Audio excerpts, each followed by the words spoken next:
Welcome to Meet Your Council Member Monday. As you'll notice, I am here by myself. Bailey is a little under the weather, so unfortunately you're stuck with just me today. My name is Daniel Graybeal, and I am council member for Ward 3. So question number one is, can I share a little bit about my background and what motivated me to get into local government? I grew up between Pickens and Easley, so I'm not quite a Liberty boy, but I'm pretty close. And knew the area quite well growing up. Moved away for a while. Actually got married and moved back. And we were in Liberty. We've been here almost 18 years. And what really got me wanting to get involved was actually an incident where the government at the time for the city of Liberty attempted to put an apartment complex behind our house. And our neighborhood, my neighbors, we were not informed of this in a way that gave us a voice in what was going on. So that motivated me to jump in, and we were able to stop that from happening. But I kind of came to the conclusion that a lot of people in town felt like they didn't have a voice. They didn't have direct input. So that was what started the process. I actually ran, believe it or not, against Levant Paget about 10 years ago, and he won. So I kind of took a step back for a while. Got involved in some different things, and when our former council member Josh Harrison resigned because he and his wife were moving out of town, had several people approach me about running, and that was really what got me back involved, and it got me really interested. The next question on the list was, what do I want to achieve during my term or during my time on council?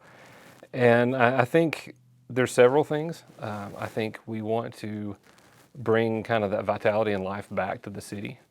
We've struggled for a number of years. I remember when Commerce Street used to be kind of restaurant row, and during lunchtime and dinner you'd have cars everywhere because there were all these restaurants and activity downtown. And when everything kind of collapsed in 2008, we never really recovered from that. I'd like to see some of that life come back to downtown. It's going to take a lot of work because the buildings have been neglected in a lot of cases. We have a lot of people that are willing to invest, but we've got to find ways to motivate people to come in and invest. We've got to find some incentives and some things, and we are actively working on that currently.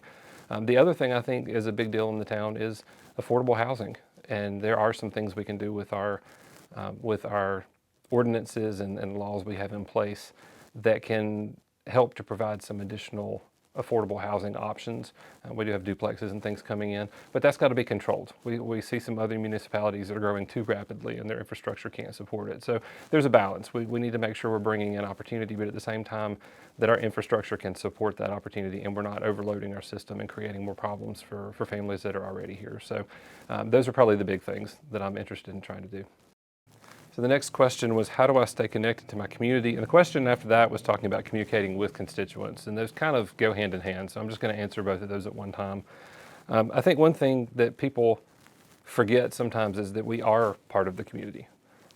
Anything that we pass as an ordinance affects us just like it does everybody else.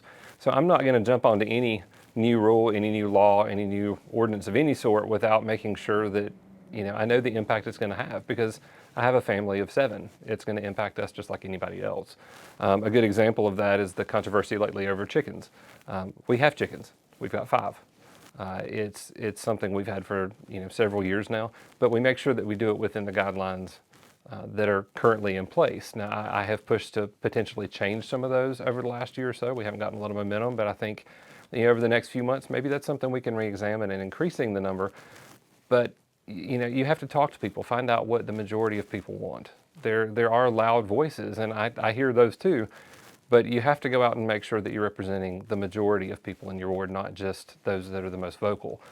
Sometimes the most vocal are the ones that bring the issues to our attention, which is a good thing. That's a healthy thing. But going back and getting a bigger picture is really important.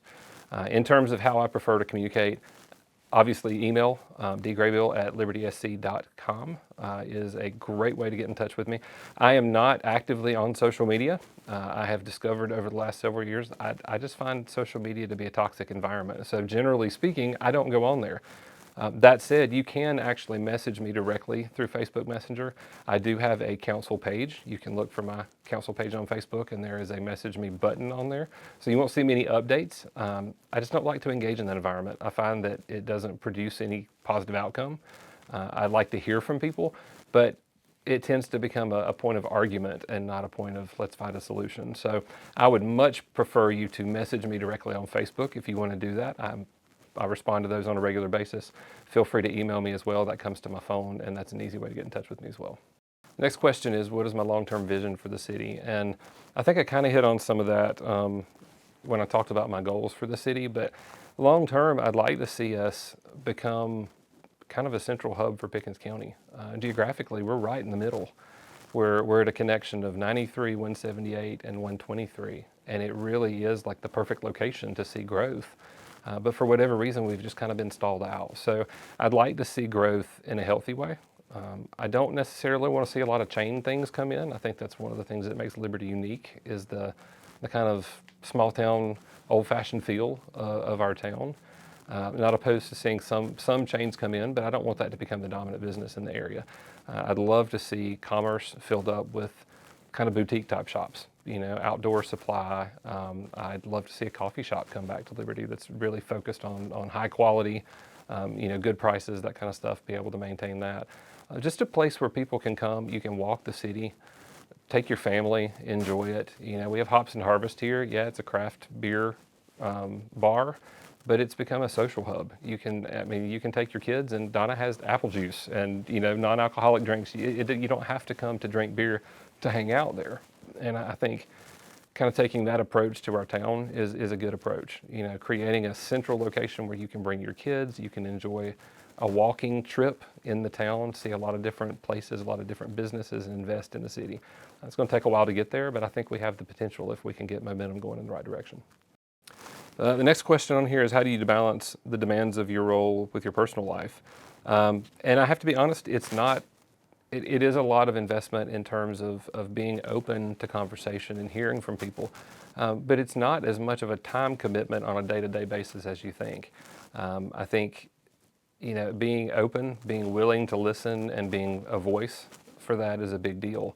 But we try and teach our kids the same thing in our house. You need to be able to speak up for yourself, but you need to do it in a respectful manner that produces a positive outcome. So there is a balance, but my kids enjoy coming to a lot of the stuff. We try to come be a part of as many of the activities as we can. We enjoyed our Christmas tree lighting and torrential downpour this year, but we enjoyed some hot chocolate and cookies. So, having our family be a part of the community is a big part of balancing that out. Being open to people stopping you on the road and talking. I'd walk town almost every morning we have a standard poodle. He's about a year old. I walk with him almost every morning, and it's not unusual to stop and talk to people as you go. So I think just being a part of the community is a big part of serving, and it helps keep that balance because they're not just your constituents. In a lot of cases, people are your friends, and it's real easy to connect and serve when you're serving people that you care about. Next question is, one interesting thing I would like for the citizens of Liberty to know about me. I got involved in an outdoor ministry about 6 years ago called Trail Life USA.